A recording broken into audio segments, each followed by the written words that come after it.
Bienvenido a un nuevo video del curso de Java. Continuando con los ifs, también podemos encontrar una manera más fácil de realizar una comparación. Es decir, anteriormente ocupamos if y pues la estructura normal que era if else, que sí, y si no pues entra el siguiente caso, ¿no?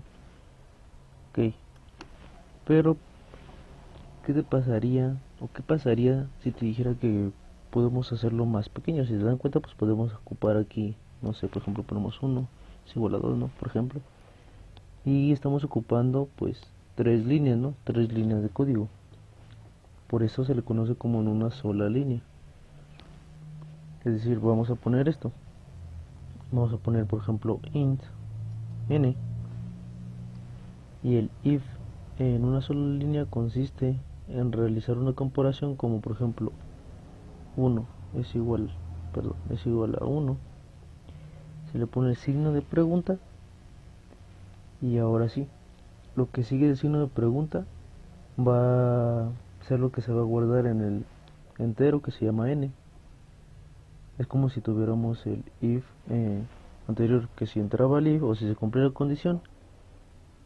Por ejemplo, tengamos en cuenta que tenemos un número y nosotros queremos compararlo para ver si es mayor o menor, más bien si es positivo o negativo mejor.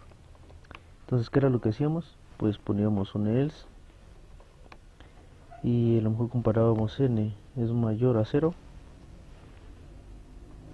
y cuando pues sea eso, bueno, lo vamos a poner n2, perdón, ponemos int n2 igual a 0. Ok, ahora sí, tenemos la siguiente parte. Cuando realizábamos una comparación, pues primero hacíamos un if y después el else, lo que quiere decir que cuando entraba aquí se imprimía que era un número pues positivo, ¿no? Y si entraba acá era un número negativo. Pero ¿qué pasa cuando ocupamos el if en una sola línea? Tiene la misma pues estructura, pues no, perdón, tiene el mismo funcionamiento, pero su estructura es diferente. Aquí vamos a poner que es, no sé, lo vamos a poner positivo. Aquí sería string, perdón. Positivo, ponemos dos, pues dos puntos, y ahora le ponemos negativo. Finalmente punto y coma. Bien, lo que estamos realizando es lo mismo que si ocupáramos esta pues sintaxis, pero esta es un poco más larga. Pero cuando ocupamos esto, estamos ocupando la sentencia if else, pero no la estamos ocupando con la misma estructura que tenemos acá abajo. Estamos ocupando con una sintaxis pues un poco más pequeña, pero dejamos a un lado las palabras reservadas if y else. En lo que el primer parámetro que tenemos aquí, si bien lo podemos dejar en paréntesis, no pasa nada, es la comparación, que es lo que tenemos aquí. Entonces, esta es nuestra condición. Decimos, por ejemplo, n2 es mayor a 0. Si sí, o si se cumple esa condición, en string n nos va a guardar positivo.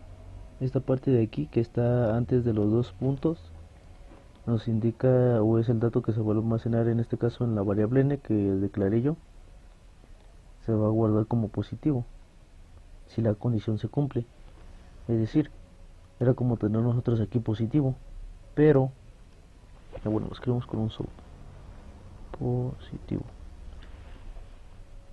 Este primer parámetro que tenemos aquí es en dado caso de que se cumpla pues la condición, nos va a almacenar en n pues positivo, pero si no se cumple, ahora sí se va a almacenar lo que sigue después de los dos puntos, lo que quiere decir que en esta primera parte pues se refiere a si se cumple la condición, y esta última parte o esta segunda parte pues se refiere a si no se cumple la condición, que es lo que tenemos aquí, nada más que sería pues aquí sería negativo. Pero pues podemos darnos cuenta que ocupamos a lo mejor más líneas de código, y de esta manera pues podemos simplificar más este tipo de estructura realizando esto que tenemos aquí.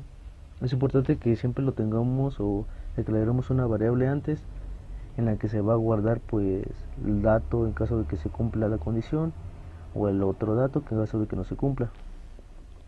Bien, a lo mejor puede ser algo pues que no te familiarices con él, pero vamos a verlo con un ejemplo.